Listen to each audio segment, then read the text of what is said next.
ఆంధ్రాకు మల్లుతుందని చెప్పే ఆనాడు 68లో ఉద్యమం వచ్చింది.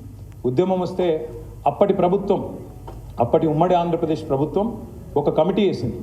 ఆ కమిటీ పేరు లలిత్ కమిటీ, జస్టిస్ లలిత్ గారు, సరే, ఆయన కాంట్రోలర్ అండ్ ఆడిటర్ జనరల్ ఆయన Lalit Kumar committee.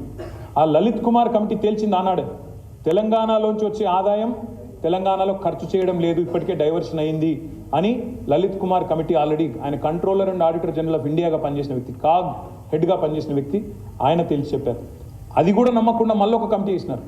Justice Vashishtha Bhargava, supreme court judge Vashishtha Bhargava garu, ఆయనది ఇంకో కమిటీ వేస్తే ఆయన కూడా తేల్చిండు తెలంగాణలోని ఆదాయం తెలంగాణలో ఖర్చు చేయడం లేదు, మళ్ళిస్తున్నారు. అందుకే ఈ శ్వేతపత్రంలో చెప్పిన ఈ లెక్క కూడా పచ్చి తప్పు, పచ్చి దగ. ఇది 4,98,000 కోట్లు ఖర్చు పెట్టినాం తెలంగాణలో అని రాష్ట్ర ప్రభుత్వం చెప్పిన మరొక అబద్ధం, మరొక తప్పు, సత్యదూరమైన మాట. ఈ 4,98,000 కోట్ల 53 రూపాయలు అనేది వారు చూపినారో ఇది శుద్ధ తప్పు అనే మాట మళ్ళొక్కసారి ప్రజలు గుర్తించాలని నేను కోరుతా ఉన్నాను. నిజంగానే ఇంత పైసలు ఖర్చు చేస్తే తెలంగాణ ఉద్యమం వస్తుండేనా? నిజంగానే ఇన్ని పైసలు ఖర్చు చేస్తే తెలంగాణకు పోరాడవలసిన దుస్థితి వస్తుండేనా? తెలంగాణ పిల్లలు ప్రాణాలు కోల్పోయే పరిస్థితి వస్తుండేనా?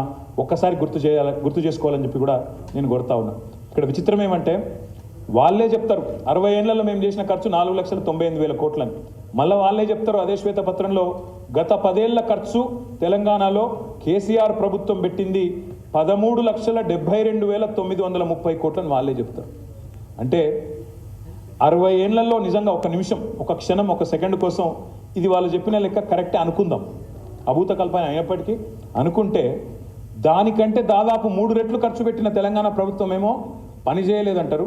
కానీ వాళ్ళు మాత్రం 60 ఏళ్లలో పెట్టింది మాత్రం చాలా గొప్పగా పెట్టినాం, ఖర్చు పెట్టినాం అని చెప్పి మన ముఖ్యమంత్రి గారు, మన గౌరవ పెద్దలు కేసీఆర్ గారిని తూలనాడే ప్రయత్నం, తెలంగాణ రాష్ట్ర ప్రతిష్టను దెబ్బతీసే ప్రయత్నం వారు చేసినారు.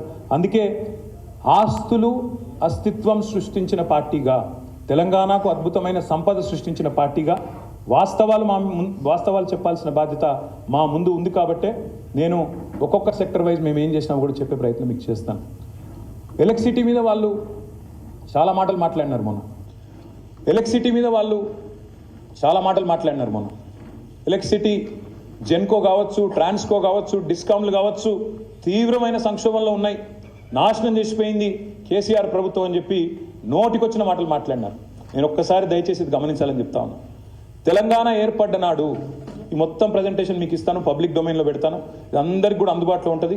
మీరు ఎవ్వరు కూడా తర్వాత క్షుణ్ణంగా చదువుకోవచ్చు, ఎన్ని రకాలుగా దీన్ని పరీక్షలు చేయాలో, ఎన్ని రకాల స్క్రూటినీ చేయాలో అవన్నీ కూడా చేసుకోవచ్చు, మాకు అభ్యంతరం లేదు.